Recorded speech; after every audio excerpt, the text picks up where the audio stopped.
마태복음 2장 13절에서 23절 베들레헴, 애굽, 나사렛. 그들이 떠난 후에 주의 사자가 요셉에게 현몽하여 이르되 헤롯이 아기를 찾아 죽이려 하니 일어나 아기와 그의 어머니를 데리고 애굽으로 피하여 내가 내게 이르기까지 거기 있으라 하시니 요셉이 일어나서 밤에 아기와 그의 어머니를 데리고 애굽으로 떠나가 헤롯이 죽기까지 거기 있었으니 이는 주께서 선지자를 통하여 말씀하신 바 애굽으로부터 내 아들을 불렀다 함을 이루려 하심이라. 이에 헤롯이 박사들에게 속은 줄 알고 심히 노하여 사람을 보내어 베들레헴과 그 모든 지경 안에 있는 산의 아이를 박사들에게 자세히 알아본 그때를 기준하여 2살부터 그 아래로 다 죽이니 이에 선지자 예레미야를 통하여 말씀하신 바 라마에서 슬퍼하며 크게 통곡하는 소리가 들리니 라헬이 그 자식을 위하여 애곡하는 것이라. 그가 자식이 없었으므로 위로받기를 거절하였도다 함이 이루어졌느니라. 헤롯이 죽은 후에 주의 사자가 애굽에서 요셉에게 현몽하여 이르되 일어나 아기와 그의 어머니를 데리고 이스라엘 땅으로 가라. 아기의 목숨을 찾던 자들이 죽었느니라 하시니 요셉이 일어나 아기와 그의 어머니를 데리고 이스라엘 땅으로 들어가니라. 그러나 아켈라오가 그의 아버지 헤롯을 이어 유대의 임금됨을 듣고 거기로 가기를 무서워하더니 꿈에 지시하심을 받아 갈릴리 지방으로 떠나가 나사렛이란 동네에 가서 사니 이는 선지자로 하신 말씀에 나사렛 사람이라 칭하리라 하심을 이루려 하심이라. 아멘. 오늘 말씀의 주제, 애굽으로 피신하신 예수, 그리고 나사렛에서 사시는 예수. 13절에서 15절 애굽으로 피신하신 예수. 동방 박사들이 떠난 후 주의 천사가 요셉의 꿈에 나타나서 헤롯이 아기를 찾아서 죽이려고 하니 일어나서 아기와 아기 어머니를 데리고 애굽으로 피신하여 내가 네게 일러줄 때까지 그곳에 있으라고 하였습니다. 이에 요셉이 일어나 밤에 아기와 아기 어머니를 데리고 애굽으로 피신하여 약 120km쯤 되는 거리입니다. 굉장히 멀죠? 헤롯이 죽을 때까지 그곳에서 살았습니다. 하나님이 이렇게 하신 것은 주에 관하여 선지자를 통해 주신 내가 애굽으로부터 내 아들을 불러냈다는 말씀을 성취하시기 위한 것입니다. 신구약 성경의 주인공은 예수님입니다. 구약에서는 예수님에 대해서 예언하셨고 신약에서는 그 예언을 성취하십니다. 예수님의 모든 생은 구약의 예언대로 이루어졌습니다. 예수님이 헤롯의 핍박을 피해 애굽으로 피신한 것은 헤롯이 두려워서가 아니라 구약의 예언에 따라 예수님을 보호하신 것입니다. 호세아서 11장 1절. 이스라엘이 어렸을 때에 내가 사랑하여 내 아들을 애굽에서 불러냈거늘. 아멘. 자, 이스라엘이 어렸을 때에, 아주 약할 때에 내가 그 이스라엘을 사랑해서 내 아들 예수를 애굽에서 불러냈다. 이런 의미죠. 구약에서 볼 때는 이게 무슨 의미인지 몰랐어요. 이 아들이 누구야? 근데 오늘 마태복음을 보니까 여기 나온 아들이 예수님을 가르치셨구나. 이렇게 이제 신약을 통해서 구약을 아는 거죠. 이 말씀을 이해하려면 호세아서의 전체 문맥을 이해해야 합니다.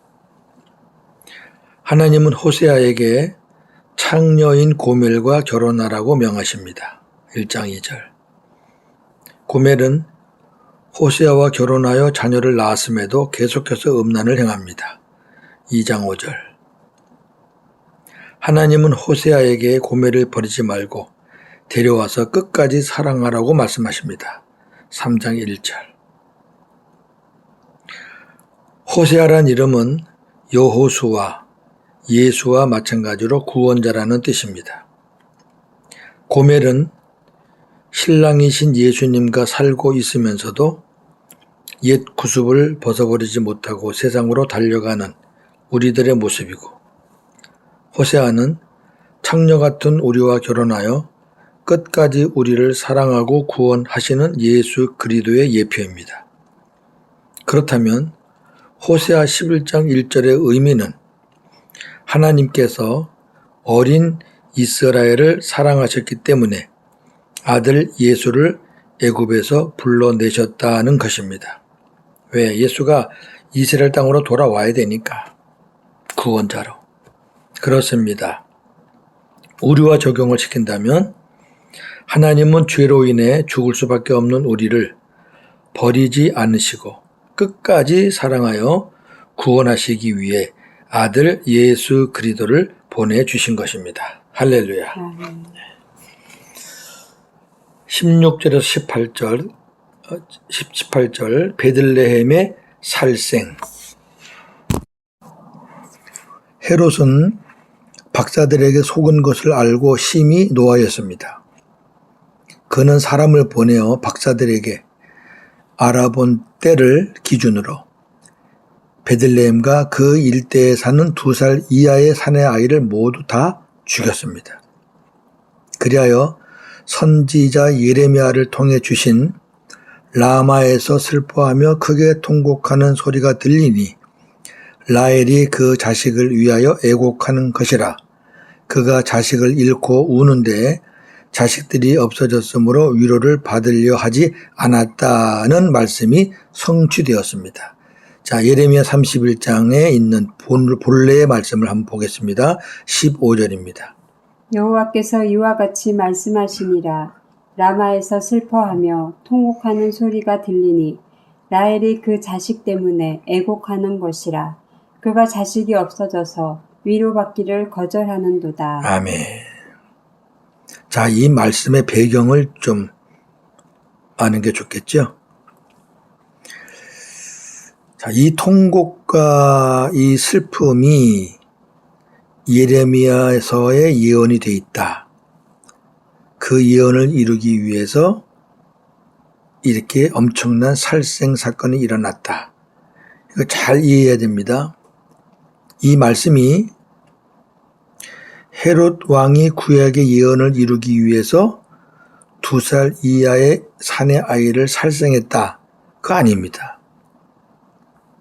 헤롯이 무슨 구약의 예언을 알 것이며 어찌 하나님의 뜻을 감히 알겠습니까? 그건 아니고요. 라마라는 곳은 베들레헴 근처입니다. 유대 민족들이 바벨론으로 끌려가는 것을 보고 여인들이 통곡했던 장소입니다. 또 이 베들레헴이라는 곳은 라헬과도 관계가 있죠. 라헬은 야곱의 아내입니다. 요셉과 베냐민의 어머니입니다. 북이스라엘은 요셉의 자손인 에브라임이 중심이고 남유다는 두 지파죠. 유다와 베냐민이 중심입니다. 요셉의 아들이 북, 남 다 포함됐죠. 그렇다면 라헬은 이스라엘의 어머니라는 상징적인 의미가 있고 라헬의 자식이 죽었다는 말은 이스라엘의 멸망을 가리키는 것입니다. 이스라엘 유다가 포로로 끌려갔던 그 당시 상황이 그랬습니다. 아, 이제 끝났구나. 예, 이제 끝났구나. 우리나라의 명운은 이제 끝났구나. 이렇게 생각했을 거 아니겠습니까? 그 우는 거예요. 헤롯은 유대 왕으로 오신 예수를 죽이려고 2살 이하의 사내 아이를 다 죽였습니다. 죽은 아이들의 어머니들의 통곡이 과거 라마에서의 통곡과 같다는 말입니다. 그럴 거 아니겠어요? 자, 어떤 의미가 있겠어요? 헤롯이 아이들을 죽이는 목적을 이 베들레헴에 사는 사람들은 이제 알게 됐겠죠. 아기 예수, 메시아로 오신 아기 예수를 죽이려고 이렇게 다 죽이는구나. 이 어머니들의 통곡은 자기 아들이 죽어서 슬퍼서 우는 통곡도 있지만 그렇다고 나라 민족이 끝나진 않잖아요. 왜? 베들레헴은 조그만 도시니까 뭐 다른 도시, 큰 도시 많은데요. 뭐. 베들레헴 아이가 다 죽는다고 역사가 끝나는 건 아니에요. 이들의 통곡은 왜 슬퍼냐면 그 죽은 아이들 중에 메시아이신 예수가 포함된 줄 알고 통곡하는 거죠. 하나님이 예수를 애굽으로 빼냈지만 이 사람들이 그걸 알 리가 없죠. 당연히 메시아로 오셨다는 그 예수도 죽었을 것이다 라는 소식을 듣고 더 슬픈 거예요. 이스라엘 백성들은. 그거야말로 이제 끝났다는 거지. 왜?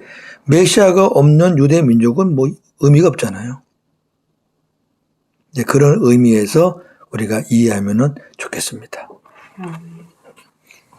19절에서 23절 나사렛에서 사신 예수.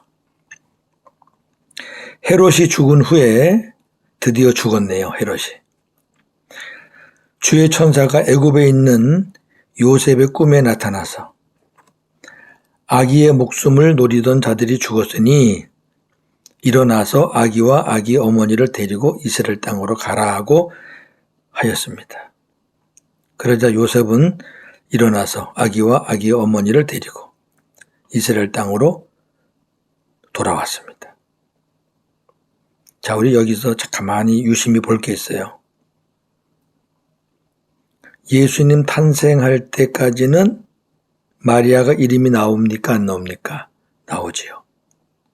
그런데 예수님이 탄생하고 나서 그 이후로는 마리아라는 이름이 안 나옵니다. 계속 보니까 뭐라고 나와요? 아기 어머니. 아기 어머니. 이거는 하나님께서 의도적으로 그렇게 쓰신 거라고 저는 생각을 합니다. 왜? 마리아는 감춰줘야 되는 거죠. 예수님이 주인공이에요. 예수님과 마리아의 이름이 같이 가는 게 아니고 그저 예수 중심이. 그리고 마리아는 그 예수의 어머니. 이렇게 표현되고 있는 것을 주목하시기를 바랍니다. 이스라엘 땅으로 돌아온 요셉은 아켈라오 헤롯의 아들이에요. 그 아켈라오가 아버지 헤롯을 이어서 유대의 왕이 되었다는 말을 듣고 베들레헴에 가기를 두려워한 겁니다. 이 아켈라오 이거 아버지 못지않는 아주 폭군이에요. 왕이 되자마자 반역자라는 명분으로 3,000명을 죽이고 시작한 사람이에요. 얼마나 악랄합니까? 그래서 요셉은 다시 꿈에서 하나님의 지시를 받습니다. 뭐라고 받냐면은 갈릴리 지방으로 가서 나사렛이라는 동네에 가라. 또 그를 갔죠. 자, 갈릴리 지방의 나사렛 이렇게 하면은요, 우리가 이제 지도를 보면 이해가 좀 되겠는데, 갈릴리는 호수잖아요. 그러니까 갈릴리 지방이라는 호수 주변을 쭉 갈릴리 지방이라 그래요. 갈릴리 지역. 가버나움도 있고, 뭐, 나사렛도 있고, 많아요, 거기. 근데 갈릴리 호수가 꽤 큽니다. 그 바다라고도 할 정도로 커요. 그러니까 갈릴리 지역이 어떻게 보면 사방으로 퍼져 있으니까 굉장히 넓은 지역입니다. 그 중에 나사렛은 아주 작은 동네입니다. 하나님이 나사렛으로 보내신 이유는 선지자를 통해 주신 그는 나사렛 사람이라고 불릴 것이다는 말씀을 성취하시기 위함입니다. 여러 학설이 있습니다. 이 부분에 대해서. 저는 그 중에서 이것을 선택을 하겠습니다. 왜냐하면 그만한 가치가 충분히 있는 말씀이기 때문입니다. 이사야 11장 1절을 한번 보면 좋겠습니다. 이새의 줄기에서 한 싹이 나며 그 뿌리에서 한 가지가 나서 결실할 것이요. 아멘. 자, 이새의 줄기. 이새는 다윗의 아버지입니다. 한 싹이 나며 누구를 의미하죠? 다윗이죠. 예.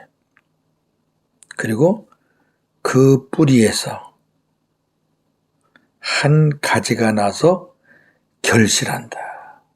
그러니까 다윗의 자손 중에서 열매가 결실한다는 거죠. 누군가가 나온다는 얘기예요. 나사렛은 이새의 줄기에서 난 한 싹이란 뜻으로 아무 보잘것 없다라는 의미입니다.